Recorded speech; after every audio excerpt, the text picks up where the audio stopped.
কি গো মশাই, এইভাবে শুয়ে থাকবে না বাড়ি যাবে? জানো পল্লবী, তোমার কোলে যখন মাথা দিয়ে শুই তখন কি মনে হয় জানো? কি মনে হয়? মনে হয় পৃথিবীর সমস্ত সুখ যেন আমি পেয়ে গেছি, তাই তো তোমাকে ছেড়ে যেতে ইচ্ছা করে না। আচ্ছা ইয়াসিন, তুমি আমাকে কখনো ছেড়ে চলে যাবে না তো? হেই পাগলি, তুমি জানো না আমি তোমাকে কতটা ভালোবাসি।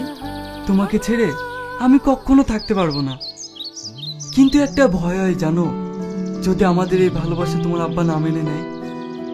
যদি না মেনে নেয় তাহলে তুমি আর আমি অনেক দূরে পালিয়ে যাব, যেখানে কেউ খুঁজে পাবে না। তবুও আমি তোমাকে ছাড়া কাউকে বিয়ে করব না। আমি জানি তুমি আমায় অনেক ভালোবাসো। ইয়াসিন, আমাদের অনেকক্ষণ আশা হয়ে গেল। আব্বা যদি অফিস থেকে এসে আমাকে দেখতে না পায় তাহলে আবার অনেক বকাবকি করবে। আমি এখন আসছি। আচ্ছা ঠিক আছে, সাবধানে যাও, আর বাড়ি পৌঁছে আমাকে এক কল ফোন করো।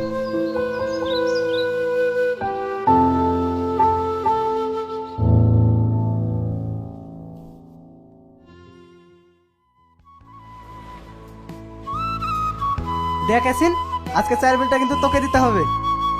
কাল তো আমি দিলাম, আজ তুই দিবি।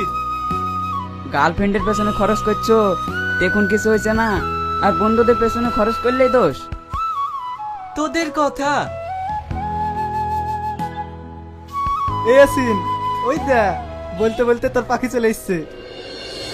ইয়াসিন, তোমার সাথে কিছু কথা আছে, একটু এদিকে এসো না। যা যা, কি বলছে দেখ।